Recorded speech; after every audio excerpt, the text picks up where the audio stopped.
On October 28, 2025, the Honourable Chief Justice Melissa Gillespie of the Provincial Court of British Columbia conducted a one-day workshop under the theme, and I quote, "Applying a trauma-informed, gender and culturally sensitive approach to the application of justice," close quote. The session brought together magistrates from all magisterial districts across Guyana and was held in collaboration with the Judiciary of Guyana and the Justice Education Society Guyana, with funding support from Global Affairs Canada.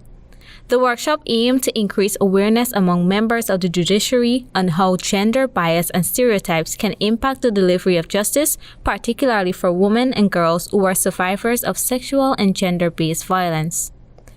According to global statistics, 1 in 3 women have experienced physical or sexual violence. In Guyana, that figure is even more alarming, where 1 in every 2 women reported to having experienced some form of violence. Recognizing that many survivors carry histories of trauma, the workshop emphasized the need for trauma-informed approaches in the courtroom.